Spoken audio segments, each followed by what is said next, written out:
अस्सलाम वालेकुम व्यूअर्स, मैं आपका होस्ट मोहम्मद शराज और आप प्रोग्राम देख रहे हैं डिबेटेबल। आज के इस प्रोग्राम में हमारे साथ मौजूद हैं डॉक्टर आदम सऊद, जिनके साथ हम कोशिश करेंगे कि जान सकें इस रीजन के अंदर एक जो कलेक्टिव बॉडी है जिसका नाम शंघाई कोऑपरेशन ऑर्गेनाइजेशन है, उसके अंदर पाकिस्तान और इंडिया की फुल मेंबरशिप की जो इम्प्लिकेशंस हैं उनको। ये मैं इसलिए कह रहा हूँ क्योंकि पाकिस्तान और इंडिया की फुल मेंबरशिप के बाद SCO एक ऐसा कलेक्टिव इदारा बन चुका है जिसमें 40% आबादी दुनिया की शामिल है और 20% एक पे ग्लोबल GDP शामिल है। इसकी जो इम्प्लिकेशंस हैं हम उसकी तरफ जाते हैं। सबसे पहले तो मैं आदम साहब से पूछना चाहूँगा कि सर, ये जो हमने ये देखा है कि 2017 के अंदर दोनों ममालिक इंडिया और पाकिस्तान को फुल मेंबरशिप दी गई SCO की। अगर हम पहले पाकिस्तान की बात करें तो इस मेंबरशिप में, इस फुल मेंबरशिप में पाकिस्तान के लिए क्या है? सबसे पहले तो थैंक यू वेरी मच राज साहब, आपने इनवाइट किया और एक बड़े इम्पोर्टेंट टॉपिक पे बात का मौका दिया मुझे। देखें, सबसे पहले तो हमें ये जानना चाहिए कि शंघाई कोऑपरेशन ऑर्गेनाइजेशन के जो बेसिक फंडामेंटल मोटिव्स हैं वो क्या हैं। तो ये रिवॉल्व करती है आपकी सेपरेटिज्म, एक्सट्रीमिज्म और टेररिज्म के ऊपर।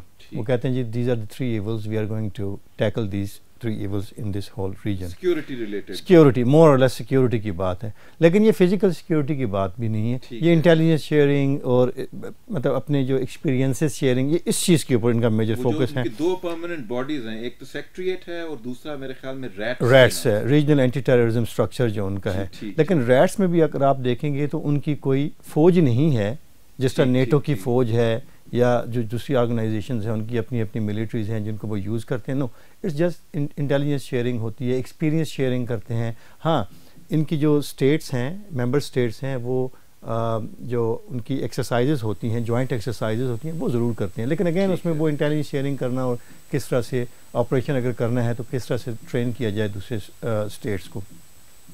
अब बात पाकिस्तान की आ गई है कि पाकिस्तान को क्या ज़रूरत पड़ी थी या क्या फ़ायदा हो गया शंघाई कोऑपरेशन ऑर्गेनाइजेशन में जाने के लिए। देखिए, पाकिस्तान की जो इस वक्त की सिचुएशन है, ये पिछले 2 दिहाइयों में अगर आप देख सकते हैं जी। तो पाकिस्तान के ऊपर बहुत ज़्यादा इंटरनेशनल प्रेशर्स हैं, बहुत ज़्यादा इंटरनेशनल प्रेशर्स है। अमेरिका के साथ हमारा लव हेट रिलेशनशिप भी चला आ रहा है। अफ़गानिस्तान की जो सिचुएशन है वो भी आप देख लें, और हमारे जो 4 नेबरिंग कंट्रीज़ हैं उनमें से 3 के साथ जो रिलेशन हैं वो आपके सामने हैं सवाए चाइना के। तो पाकिस्तान भी एक अल्टरनेटिव जिसको आप कह सकते हैं, या जिसको आप ये कह सकते हैं कि पाकिस्तान भी अपनी ऑप्शंस, फॉरेन पॉलिसी ऑप्शन जो हैं उनको खुला रखना चाह रहा है। तो एक तो उस कॉन्टेक्स्ट में देखा जाए तो ये बहुत अच्छा है पाकिस्तान के लिए कि पाकिस्तान इस ग्रुप का हिस्सा बना है। और वैसे भी जो रीजनल जो अलाइनमेंट, रीअलाइनमेंट इनफैक्ट हो रही है, उसमें भी पाकिस्तान, हम उसकी तरफ ज़रूर आएंगे। पहले मैं आपसे पूछना चाहूँगा, एक तो आपने काफ़ी वाज़े अंदाज में बता दिया कि सिक्योरिटी एक सेटअप है और इसकी एक खासियत ये भी हमें देखनी पड़ेगी कि ये 9/11 से पहले कोल्ड वार के बाद का एक इनिशिएटिव था SCO, जो कि 2000 के अंदर, अगर मैं सही हूँ, दुरुस्त हूँ, इसको प्रॉपरली परसू किया गया, डिक्लेरेशन किया गया इसका शंघाई के अंदर, चाइना में। अब पाकिस्तान की शमूलियत, जैसे मैंने कहा कि 40% आबादी को रिप्रेजेंट कर रहा है अब ये ऑर्गेनाइजेशन, और उसमें 20% के करीब ग्लोबल GDP को कर रहा है। अगर हम देखें पाकिस्तान का जो हमने एक बदलता हुआ, जो आपने एक शिफ्ट की बात की, अब हम सिक्योरिटी से इकोनॉमी की तरफ आ रहे हैं। सो उस तनाज़ुर में हम कैसे देखते हैं कि इस तरह की कोलैबोरेशन या इस तरह की परमानेंट मेंबरशिप्स, उसके जो जियोपॉलिटिकल और जो स्टेबिलिटी के इश्यूज हैं, हम उन पे बाद में ज़रूर उन पे बात करेंगे। पहले मैं जानना चाहूँगा कि माशी तौर पे पाकिस्तान पे अगर हम देखें तो इसके क्या असरात हो सकते हैं, मस्बत और मनफी दोनों। देखिए, मुआशी जहाँ तक बात है, जो ऑर्गेनाइजेशन है उसका तो कोई एज सच एजेंडा पॉइंट नहीं है कि हम इकोनॉमिक कोऑपरेशन की ज़रूर बात हो रही है, लेकिन इकोनॉमिक कोऑपरेशन की बात एज सच नहीं करते हैं। लेकिन शंघाई कोऑपरेशन ऑर्गेनाइजेशन का मेंबर होने के नाते जो आपके जो 4 सेंट्रल एशियन स्टेट्स हैं, जी जी, रशिया है, चाइना है, ये तो ऑलरेडी 6 मेंबर्स हैं, आप जी, इंडिया और पाकिस्तान में इंक्लूड कर लिया आपने। जी जी, ईरान भी आपका वहाँ पे एक तरह के मुबसर है, और इसके साथ मंगोलिया भी, अफगानिस्तान भी, बिल्कुल अफगानिस्तान एक स्पेशल स्टेटस, स्पेशल गेस्ट के बिल्कुल। तौर पे वहाँ पे बैठता है। अब जब तक अफगानिस्तान की स्टेबिलिटी नहीं होती तब तक आपकी इकोनॉमिक स्टेबिलिटी, पाकिस्तान की इकोनॉमिक स्टेबिलिटी की अगर बात की जाए, वो ऐसा हमें नज़र नहीं आ सकती, क्योंकि इस वॉर के ऑलरेडी बहुत ज़्यादा हमारे ऊपर इम्प्लीकेशंस हो चुके हैं। बिल्कुल। अब हमें सेंट्रल एशिया भी जाना है, वहाँ की मार्केट्स को भी एक्सप्लोर करना है, और सबसे बड़ा प्रॉब्लम ही अफगानिस्तान का, लेकिन हमें अल्टरनेटिव चाइना के थ्रू एक मिल रहा है। ठीक है, और इसको मैं थोड़ा सा BRI प्रोजेक्ट जो चाइना का belt and road initiative and CPEC and all those things, इसको भी इसमें थोड़ा सा इंक्लूड कर लेते हैं कि इसकी वजह से जो BRI प्रोजेक्ट है, ना सिर्फ पाकिस्तान में CPEC के ऊपर जो इंफ्रास्ट्रक्चर डेवलपमेंट पे चाइनीज़ ने इन्वेस्टमेंट की है, सेंट्रल एशिया में भी उन्होंने की है, और बड़ी अच्छे वहाँ पे उन्होंने रोड्स कंस्ट्रक्ट की हैं, टनल्स कंस्ट्रक्ट की हैं, रेलवे लाइन उन्होंने बिछा दी है वहाँ पे। अभी वो अफगानिस्तान की तरफ भी जा रहे हैं, और वहाँ पे भी उनकी जो कंस्ट्रक्टिव इंगेजमेंट है वो भी हमें नज़र आ रही है। तो ओवरऑल अगर देखा जाए, कनेक्टिविटी की बात की जाए, तो ये सारे जितनी मेंबर स्टेट्स हैं इंक्लूडिंग इंडिया, सूनर और लेटर इंडिया भी इस चीज़ के अंदर कहीं ना कहीं से इंटरडिपेंडेंस की अगर हम बात करें, जो इस वक्त ग्लोबलाइजेशन में आपको नजर आती है, तो कहीं ना कहीं इंडिया भी लेटर स्टेजेस पे इसमें आ जाएगा। आपने जिक्र किया अफगानिस्तान का, जिक्र किया, मैं जानना चाहूँगा कि SCO क्या किरदार अदा कर सकता है? जैसे आप कह रहे हैं कि एक मसला जो इस वक्त इस ऑर्गेनाइजेशन को फेस हो रहा है कि कनेक्ट कर सके यूरो एशिया को, जिस तरह से हम एक इनके गोल्स का हिस्सा है, जिस तरह की कनेक्टिविटी ये चाहते हैं, सो उस तनाजुर में अफगानिस्तान की पीसफुल रेजोल्यूशन में, पीसफुल सेटलमेंट में ये क्या रोल अदा कर सकते हैं? और फिर जो आपके फॉरेन इन्फ्लुएंसेस हैं उनको ये कैसे लिमिटेड कर सकते हैं? ये बहुत इंपॉर्टेंट क्वेश्चन है। इनफैक्ट अगर आप वेस्टर्न पर्सपेक्टिव में SCO को देखें, जी जी, तो वो यही कहते हैं कि ये तो एक काउंटर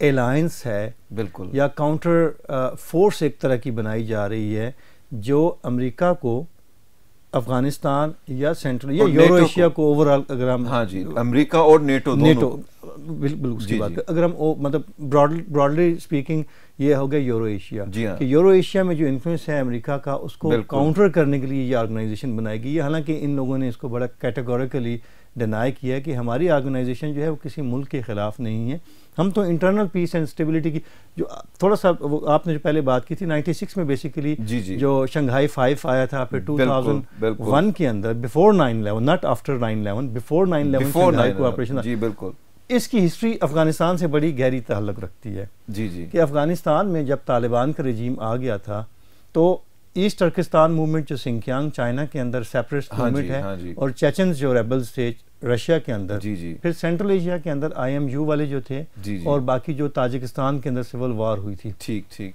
तो इनके जहन में ये सारा कुछ था कि अगर अफगानिस्तान में तालिबान ने जिस तरह कब्जा कर लिया है, तो इसके स्पिल ओवर इफेक्ट्स होंगे हमारे रीजन के अंदर। तो वो देखें, इसलिए उनका सेपरेटिज्म, एक्सट्रीमिज्म एंड टेररिज्म, इन सबको उन्होंने कंबाइन किया है। तो फोकस उनका मेजर अफगानिस्तान था, है और रहेगा। अब उसमें रोल प्ले करने की जहाँ तक बात है, तो मसला ये है इस टाइम पे कि अमेरिका चूँकि यहाँ पे फिज़िकली इन्वॉल्व है, जी, वो यहाँ पे आया हुआ है। अब शुरू में इन्होंने शंघाई कोऑपरेशन ऑर्गेनाइजेशन ने इट डिमांडेड कि अमेरिका जो है it should leave Afghanistan, member states में कोई भी नॉन मेंबर स्टेट की फौज नहीं, कोई इस तरह से उन्होंने, लेकिन जब उन्होंने रियलाइज़ किया कि it's not going to work, तो फिर रशियन जो हैं ख़ास तौर पे रशियंस ने बड़ी समझदारी का मुजाहरा किया।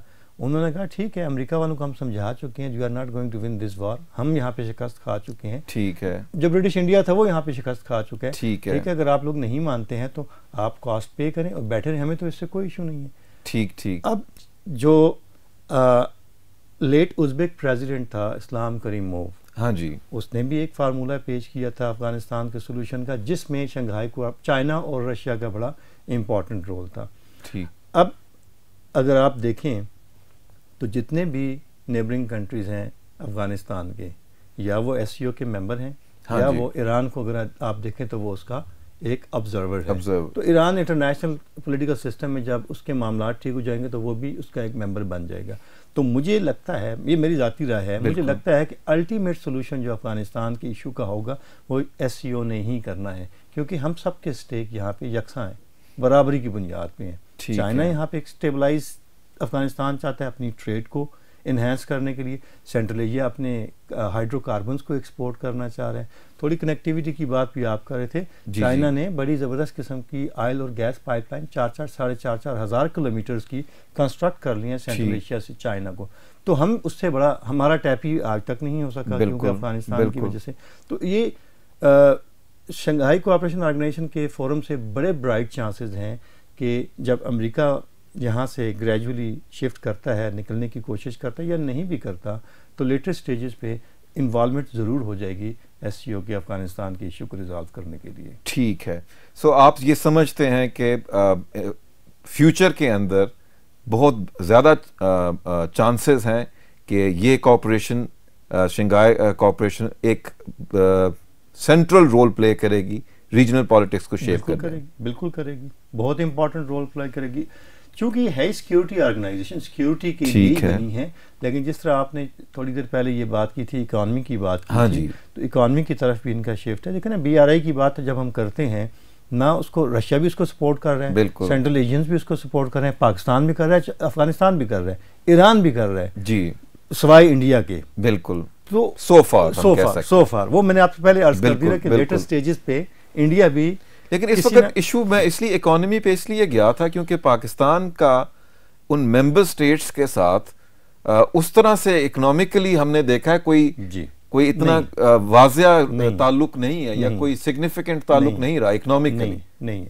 उसकी मेजर वजह मैं आपको बता रहा हूँ, अफगानिस्तान की इंस्टेबिलिटी। ठीक है। अफगानिस्तान की देखना, मैं आपको एक मिसाल देता हूँ, पेशावर से लेके जो तिरमिज़ एक शहर है, अफगानिस्तान और उज़्बेकिस्तान का बॉर्डर जो है, उज़्बेकिस्तान का शहर है जी, ये कोई 850 किलोमीटर का डिस्टेंस है। ठीक है। और पाकिस्तान से जो ताजिकिस्तान का बॉर्डर है थ्रू अफगानिस्तान, जलालाबाद और काबुल से होके जाएं तो वो कोई 700-750 किलोमीटर बनता है। ठीक। इस्लामाबाद से खंजराब जो है वो 850 किलोमीटर है। ठीक। वहाँ से आगे काशगर 400 किलोमीटर है, काशगर से दोशंबे फिर 550-650 किलोमीटर है। मतलब ये हमें बहुत लंबा रूट है। ठीक है जी, सी पैक आ गया है, रोड बन गए हैं, हमारी कनेक्टिविटी हो जाएगी, लेकिन उसके वो फ्रूट्स नहीं हमें मिल सकते। चाइना के लिए बहुत अच्छा है जी, चाइना को बड़ा फ़ायदा है, लेकिन ज़ाती तौर पे मैं ये बात समझता हूँ कि पाकिस्तान को वो फ़ायदा सेंट्रल एशिया या रशिया से नहीं मिल सकता जो थ्रू अफगानिस्तान हमें मिल सकता है। मतलब अगर हम एक कंपैरिजन में जाएं, एक कंपैरिजन इस तरह का कंपैरिजन कि आपकी गुफ्तगू से ऐसे समझ आ रही है मुझे कि अफगानिस्तान का मसला हल होना पाकिस्तान के लिए 3 टाइम्स ज़्यादा इम्पोर्टेंट है एज कंपेयर टू SCO। मैं तो ये कहूँगा कि पाकिस्तान की फ्यूचर में बका का मसला है अफगानिस्तान की स्टेबिलिटी। ठीक है, क्योंकि आप मतलब रिसेंट डेवलपमेंट्स, पोस्ट 9/11 डेवलपमेंट्स भी देख लें और प्री 9/11 डेवलपमेंट्स भी देख लें, जितने ज़्यादा impacts, economic impacts, political, social, religious, जितने इम्पैक्ट्स अफगानिस्तान की इशू की वजह से पाकिस्तान पर पड़े हैं, शायद ही किसी मुल्क के ऊपर पड़े हों। ठीक है। तो अफगानिस्तान की स्टेबिलिटी मेरे ख्याल से फ्यूचर में पाकिस्तान की बका का मसला है। वजह यह है कि आपका जब सेंट्रल एशिया के साथ कनेक्टिविटी हो जाती है स्टेबल अफगानिस्तान की वजह से, आपके जो एनर्जी के प्रॉब्लम्स हैं वो बहुत हद तक रिजॉल्व, क्योंकि सेंट्रल एशिया को भी अल्टरनेटिव रूट्स चाहिए अपनी हाइड्रोकार्बन्स को एक्सपोर्ट करने के लिए, और साथ साथ वो भी नई मंडियाँ चाह रहे हैं जी, इंपोर्ट एक्सपोर्ट करना, मिडिल ईस्ट दूसरी तरफ बहुत कुछ करना चाह रहे हैं, कनेक्टिविटी तो एक बहुत कुछ करना चाह रहे हैं बिल्कुल, लेकिन चूंकि वो भी लैंड लॉक्ड हैं, उनके भी बड़े प्रॉब्लम्स हैं, और वो भी ये चाहते हैं कि अफगानिस्तान का मसला किसी तरह से हल हो जाए ताकि हमारी साउथ एशिया के साथ कनेक्टिविटी हो जाए, मिडिल ईस्ट तक हम पहुंच जाएं, गल्फ तक पहुंच जाएं।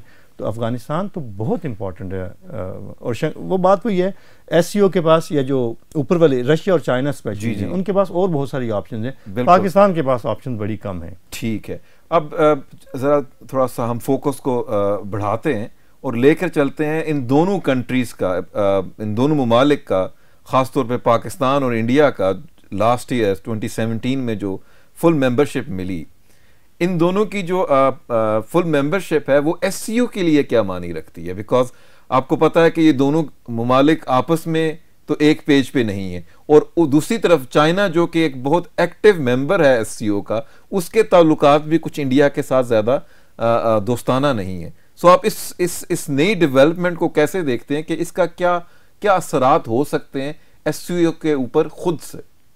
देखो, इसमें तो आप दोनों डायमेंशंस को देखें, पॉजिटिव को भी देखें और नेगेटिव को भी देखें। पॉजिटिव को अगर हम देखते हैं तो चलें हम लेट्स एज्यूम कि जिस तरह से European coal and steel community बनी थी 1952 में, अब वो जो फ्रेंच फॉरेन मिनिस्टर था, मुझे उसका पूरा नाम याद नहीं आ रहा, कोई शूमैन, पूरा नाम मुझे याद नहीं आ रहा। ये आइडिया बेसिकली उसका था कि नेशनलिस्ट जर्मनी जो है उसकी री एमरजेंस को रोकने के लिए उसको यहाँ पे इसमें घुसा दो, इसको इंटरडिपेंडेंट कर दो, ताकि ये दोबारा से री इमर्ज, नेशनलिस्ट जर्मनी जो है वो दोबारा से री इमर्ज ना हो सके। एक तो चले हम इस डायमेंशन में देख सकते हैं कि इंडिया पाकिस्तान को इसलिए शामिल किया गया कि may be in future connectivity से या इंटरडिपेंडेंस से जो इश्यूज़ हैं, पॉलिटिकल इश्यूज़ हैं, अगर वो रिजॉल्व नहीं भी होते हैं तो एटलीस्ट वो पैसिफाई हो जाएं, मतलब पैसिफाई हो जाएं, आपके जो एक्टिव इंगेजमेंट है एक दूसरे के साथ वो ख़त्म हो जाए, मिलिट्री इंगेजमेंट की मैं बात कर रहा हूँ, वो ख़त्म हो जाए, और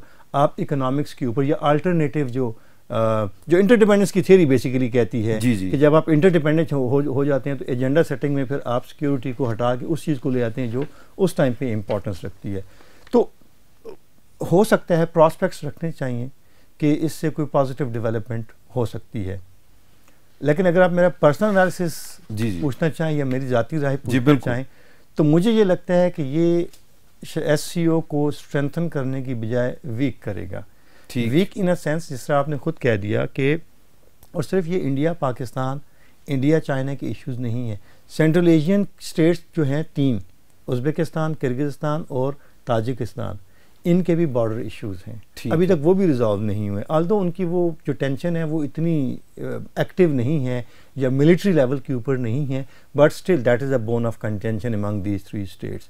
तो आप 2 नई स्टेट्स और बड़ी पावरफुल स्टेट्स को लेके आ जाते हैं, न्यूक्लियर पावर्स को लेके आ जाते हैं, तो उससे मतलब मैं ये समझता हूँ कि इश्यूज़ जो है ना वो कंसेंसस जिसको आप डेवलप करने की बात करते हैं वो शायद उस तरह से ना हो सके जो अभी हो रहा है, क्योंकि जो 4 स्टेट्स हैं सेंट्रल एशिया की वो बेचारी कमज़ोर सी स्टेट्स हैं। चाइना डोमिनेट कर रहा है, रशिया किसी हद तक इस वक्त चाइना के साथ अलाइंड है, तो वो मतलब कंसेंसस डेवलप हो जाता है, डिसीजन मेकिंग में आसानी हो जाती है। अब जब ये 2 स्टेट्स आ जाएंगी तो फिर वो कंसेंसस डेवलप करने में शायद कोई पावर डिस्ट्रीब्यूशन और बैलेंसिंग के इश्यूज हो जाएंगे, जो जिसकी वजह से इसको एक ब्लो हो सकता है। लेकिन फिर भी आप अच्छे की उम्मीद रखें, हालात क्या होते हैं, लेट्स सी। इकोनॉमिक इंटरडिपेंडेंस की वजह से ऑब्वियसली आप बहुत सारे मसाइल को हल करने में कामयाब हो जाते हैं, अगर वो हो जाती है तो। ठीक।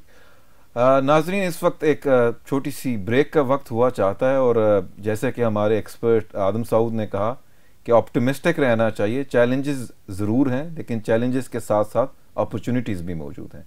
So stay tuned.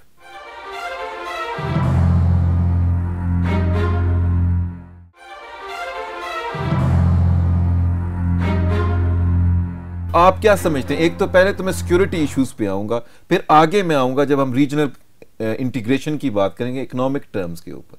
तो आप क्या समझते हैं, क्या पाकिस्तान, जैसे आपने पहले भी जिक्र किया, एक ऑप्टिमिज्म है, इंटरडिपेंडेंस जिसे आप कह रहे हैं, लेकिन क्या पाकिस्तान और इंडिया दोनों एक ही टेबल पर बैठकर सिक्योरिटी, जैसे कि एक सिक्योरिटी ऑर्गेनाइजेशन है, क्या उन सिक्योरिटी जो डिफरेंसेस हैं, जो इख्तलाफात हैं, उनके ऊपर बात कर पाएंगे? देखिए, बात तो उनको करनी पड़ेगी। ठीक है। अब उसका नतीजा क्या निकलता है वो अलग चीज़ है, क्योंकि जब आप नेगोशिएट कर रहे हैं किसी भी एजेंडा पॉइंट को लेके, चाहे वो मिनिस्ट्रियल लेवल की मीटिंग हो, फॉरेन मिनिस्टर्स की, या कोई समिट हो रही है, हेड ऑफ़ द स्टेट्स बैठे हैं, आपको एक एजेंडा तो देखें, एजेंडा तो पहले सेट हो जाता है। लाइक अगर आप कोई समिट कराना चाह रहे हैं हेड ऑफ़ द स्टेट्स की, हेड ऑफ़ द गवर्नमेंट्स की, तो फॉरेन मिनिस्टर्स पहले से बैठ के एजेंडा तय कर लेते हैं कि जी ये एजेंडा होगा, जब सब लोग आ जाएंगे तो ये चीज़ें हम डिस्कस करेंगे। तो एजेंडा सेटिंग तो ऑलरेडी हुई होती है। ठीक है। बात तो उनको करनी पड़ेगी, सिक्योरिटी के ऊपर बिल्कुल बात तो डेफिनेटली करनी पड़ेगी। हाँ, वहाँ पे ये ज़रूर हो सकता है कि इंडिया का अपना पॉइंट ऑफ व्यू हो और पाकिस्तान का अपना पॉइंट ऑफ व्यू हो।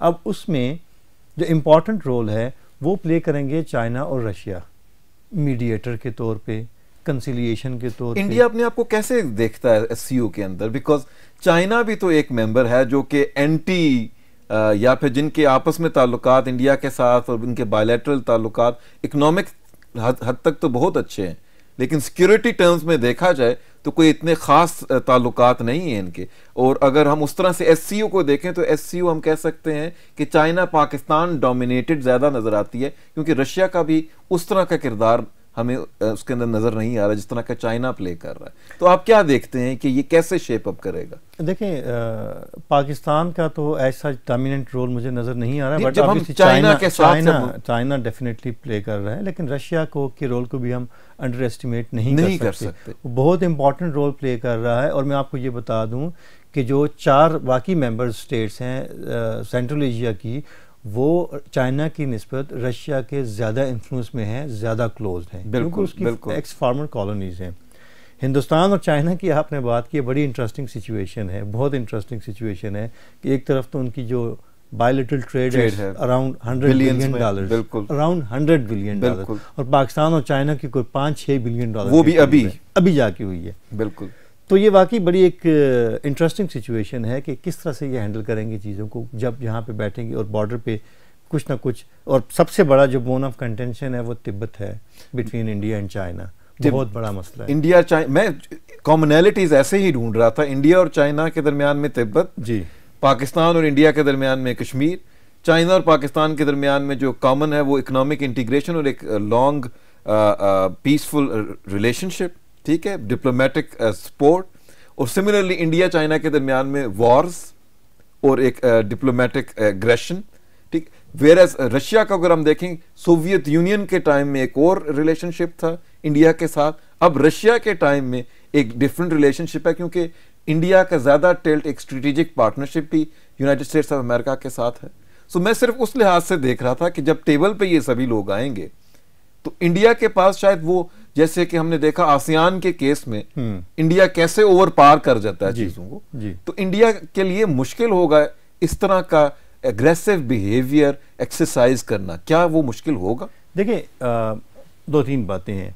इंडिया वाकई एग्रेसिव एटीट्यूड नहीं यहाँ पे शो कर सकता, ठीक, बिल्कुल भी नहीं कर सकता, क्योंकि आसियान के केस में और एससीओ के केस में बहुत बड़ा फर्क है। बिल्कुल।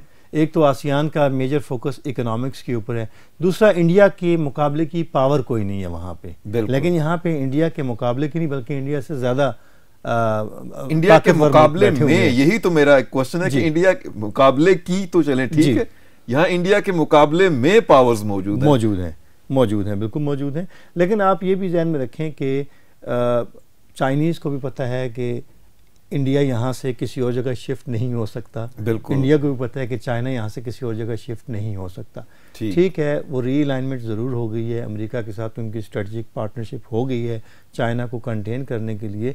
लेकिन देखिए, जो हिंदुस्तान में जो रजीम मौजूद है इस टाइम पे, ख़ास तौर पे मैं मोदी की बात करूँगा, मोदी के बारे में बड़े लोग बातें करते हैं कि वो ऐसा है वैसा है, लेकिन मेरे ख्याल से मोदी बहुत वाइज है, वो अपनी सारी ऑप्शंस खुली रख के चल रहा है।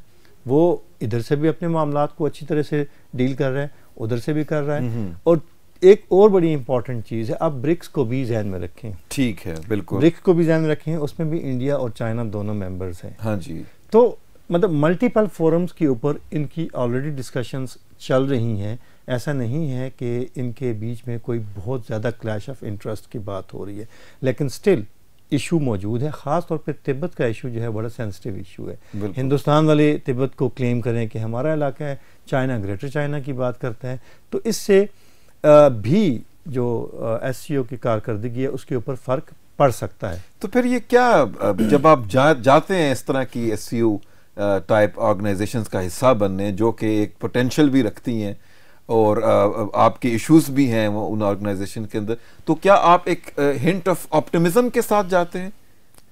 देखिए, ऑप्टिमिज्म तो डेफिनेटली है, ठीक है, ऑप्टिमिज्म तो डेफिनेटली है। अगर तो आप किसी सिक्योरिटी ऑर्गेनाइजेशन में प्योर अलायंस की अगर आप बात करते हैं, मिलिट्री अलायंस में जाते हैं तो ठीक है, वो हमें पता है कि जी मिलिट्री अलायंस जो है वो किस पर्पज़ के लिए बना हुआ है, वो आपके जहन में एक और चीज़ होती है। लेकिन जब आप इस किस्म की ऑर्गेनाइजेशन में जाते हैं और जब आप 2017 में उसकी इनागुरेशन के कोई टेक्निकली स्पीकिंग 20 साल बाद जाके आप उसको ज्वाइन करते हैं, तो you know it very well कि जी ये ऑर्गेनाइजेशन जो है सिक्योरिटी, इंटरनल सिक्योरिटी की बात कर रही है और उसके अलावा इकोनॉमिक्स पे भी बात कर रही है, सॉफ्ट पावर की भी बात कर रही है। तो आपको पता है कि इसका जो बेसिक पर्पस है वो ये है, आप उसको ज्वाइन करने जा रहे हैं। नेशनल इंटरेस्ट तो हर स्टेट के होते हैं, उसको तो आप डिनाई कर नहीं सकते हैं, इश्यूज अपनी जगह पे मौजूद रहेंगे। लेकिन बात जो मैंने पहले इंडिया और पाकिस्तान के मामले की थी कि वो इशू जो है वो थोड़ा सा पैसिफाई हो जाएगा, बैक डोर्स में कहीं चला जाएगा। फिर मैं एग्जाम्पल दूंगा आपको, ठीक है, आल्दो ये इतनी अच्छी एग्जाम्पल मुझे नज़र नहीं आ रही यहाँ पे कि यूरोपियन यूनियन की एग्जाम्पल आपके सामने हमने हिंदुस्तान ने पाकिस्तान के साथ, पाकिस्तान ने चाइना के साथ, या इस रीजन में किसी ने भी कोई फर्स्ट वर्ल्ड वार या सेकंड वर्ल्ड वार नहीं लड़ी, नहीं शुरू, छोटी मोटी लड़ाइयाँ लिमिटेड वार्स हुई हैं, कोई बड़ी लड़ाई नहीं हुई है हमारे बीच में। जब वो इतनी बड़ी वार्स करके उनको रियलाइज़ हो गया कि war is you know not the solution to all problems, तो ग्रेजुअली उन्होंने एक प्रोसेस स्टार्ट किया जिसकी वजह से वो आहिस्ता आहिस्ता आहिस्ता इंटीग्रेट होते गए और उनके जो पॉलिटिकल इश्यूज थे वो रिजॉल्व हो गए। मैं ये नहीं कहता कि पॉलिटिकल इश्यूज रिजॉल्व हो जाएंगे, लेकिन मैं ये ज़रूर चाहूँगा कि जो मिलिट्री टेंशन्स हैं अगर वो डी एस्केलेट होती हैं, पीपल टू पीपल कनेक्टिविटी थोड़ी इन्हांस हो जाती है, इकोनॉमिक रिलेशंस हमारे बेहतर हो जाते हैं, तो अल्टीमेटली कोई ऐसा सोल्यूशन। सो ये वही ऑप्टिमिज्म है जिसका मैं जी एग्जैक्टली वही है, इंडिया उस ऑप्टिमिज्म के साथ बिल्कुल जा रहे हैं। मैं वही आपसे अर्ज कर रहा हूँ कि जितनी भी स्टेट्स हैं वो इसी ऑप्टिमिज्म के साथ जा रहे हैं कि अब देखें ना, चाइना बहुत बहुत बड़ी मार्केट है, तो इंडिया के लिए, इंडिया बेवकूफ़ तो नहीं है कि वो अपने बगल में इतनी बड़ी मार्केट को छोड़ के तो अमेरिका अपनी चीज़ें एक्सपोर्ट करना स्टार्ट कर ले। इंडिया की इकॉनमी भी बड़ी तेज़ी से बूम कर रही है, बिल्कुल इंडिया को भी बड़ी मार्केट चाहिए, चाइना को भी मार्केट चाहिए, तो इंडिया और चाइना एक दूसरे के लिए बहुत बड़ी मार्केट्स हैं। जब मार्केट इंटरेस्ट की बात आती है तो फिर वो आपको पता है कि पॉलिटिकल टेंशन जो है वो ग्रेजुअली उनको आप आपने मेंशन किया या किसी हद तक कंपेयर करने की कोशिश की यूरोपियन रीजन को या यूरोपियन यूनियन को एससीओ के साथ, तो क्या आप मुस्तकबिल में देखते हैं कि एससीओ उस तरह की ऑर्गेनाइजेशन बन पाएगी या हम उस तरह की इकोनॉमिक और पॉलिटिकल इंटीग्रेशन एक्सपीरियंस कर पाएंगे? क्योंकि अगर आपको याद हो, एक रशियन डिप्लोमेट जो आपके ही रेफरेंस से आए थे सेमिनार में, आंद्रे नज़रोव, उनसे भी उनकी जो बातचीत थी उससे ये आइडिया लग रहा था कि रशिया बहुत ज़्यादा इंटरेस्टेड है कि हम एक रीजनल बॉडी के अंदर अपने आप को इन्वेस्ट करें, ना कि हम एक्सटर्नल बॉडीज़ के ऊपर करें। सो आप समझते हैं कि हम एससीओ को मुस्तकबिल के अंदर एक ऐसी ऑर्गेनाइजेशन के तौर पे देख पाएंगे जो कि ना सिर्फ इस खित्ते के सिक्योरिटी जो इंटरेस्ट है उनको सेफ गार्ड करेगी, बल्कि इकोनॉमिक इंटरेस्ट को भी सेफ गार्ड करेगी विज़ा विज़ जो एक्सटर्नल पावर्स हैं जैसे कि नेटो और यूनाइटेड स्टेट्स ऑफ अमेरिका। देखिए, नेटो या यूएस की अगर बात करते हैं आप, तो डेफिनेटली जो एससीओ है उसका रोल बहुत पॉजिटिव और बहुत ज़्यादा होगा इस रीजन में बजाय नेटो या जो एक्सटर्नल पावर्स हैं, क्योंकि ये सारे के सारे इधर की स्टेट्स हैं, मतलब रीजनल स्टेट्स हैं और मेंबर्स हैं, इनके स्टेक्स जो हैं मोर और लेस अगर वीज़ा वी एक्सटर्नल पावर्स की बात करें तो एक हो जाते हैं जी, इंडिया को एक्सक्लूड करके for the time being, future में क्या होता है नोबडी नोज। बाकी जो आपने पहली बात की कि यूरोपियन यूनियन की तर्ज पे, तो मुझे नहीं लगता कि ये ईयू की तरह ये चीज़ बनेगी, लेकिन ये है कि इसकी बात फिर वो ये इंटीग्रेशन से, पीपल टू पीपल कनेक्टिविटी से आप ये ऑप्टिमिज्म ज़रूर रख सकते हैं कि जो इश्यूज़ हैं वो उनकी इंटेंसिटी कम हो जाएगी। मैं फिर यही कह रहा हूँ कि ये ख़त्म नहीं होंगे, कभी भी ख़त्म नहीं हो सकते, ना कश्मीर हम छोड़ सकते हैं ना वो छोड़ सकते हैं, ना तिब्बत चाइना छोड़ेगा तो ना इंडिया उसके क्लेम उसके ऊपर। लेकिन आप नहीं समझते कि जब इकोनॉमिक इंटरेस्ट एक हो जाएंगे, जब सिक्योरिटी इंटरेस्ट इकोनॉमिक इंटरेस्ट से अटैच कर दिए जाएंगे, तो इवेंचुअली आखिर में जो एक फ़ायदे की चीज़ है जिसको आप नेशनल इंटरेस्ट कह रहे हैं, वो नेशनल इंटरेस्ट ही एक हो जाए। देखिए ऐसे नहीं हो सकता, मैं इस चीज़ को थोड़ा सा और नज़र से देखूंगा। मिसाल के तौर पे चाइनीज़ जो रियल मोटिव्स हैं इंटरनेशनल पॉलिटिक्स के, वो अभी तक उन्होंने किसी को बयान नहीं किए कि हम क्या करना चाह रहे हैं। ठीक है, वो जब एक लेवल पे पहुंचेंगे, जो एक्सपेक्ट किया जा रहा है कि जब वो पहुंचेंगे तो देन वो बताएंगे कि व्हाट दे वांट। अब रशिया वाले भी ये चाह रहे हैं कि यूनिपोलैरिटी की बजाय कोई मल्टीपोलैरिटी का कोई एक इस तरह का सेटअप जो है, चूँकि वर्ल्ड इज़ इन ट्रांजिशन, तो कोई मल्टीपोलैरिटी टाइप चीज़ आ जाए तो definitely China, Russia, Pakistan, India, ये सारे न्यूक्लियर पावर्स हैं, कोई मतलब छोटी मोटी स्टेट्स तो है नहीं है, न्यूक्लियर पावर्स हैं।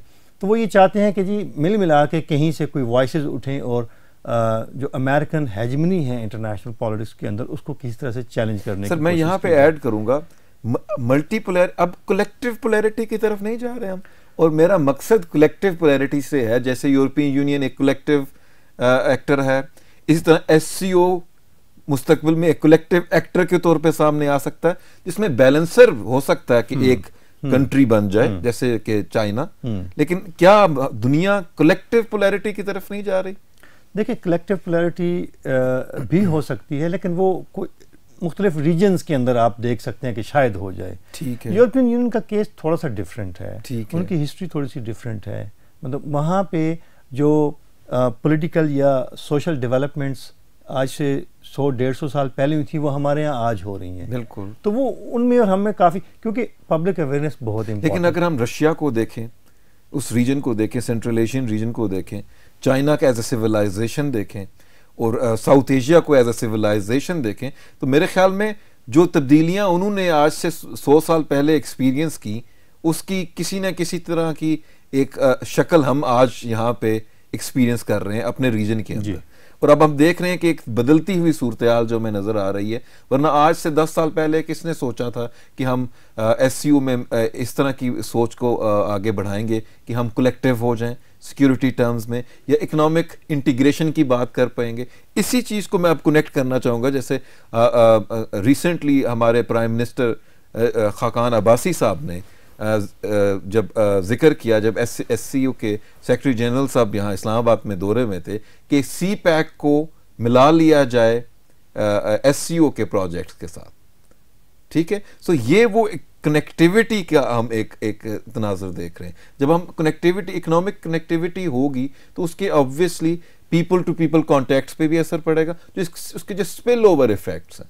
तो आप मैं सिर्फ ये जानना चाह रहा हूँ कि आप ये नहीं देख रहे कि ये एक बदलती हुई सूरत हाल हमारे खित्ते में नज़र आ रही है, और इसके असरात, इसके चैलेंजेस हमने देखा अभी से हमें नज़र आना शुरू हो गए।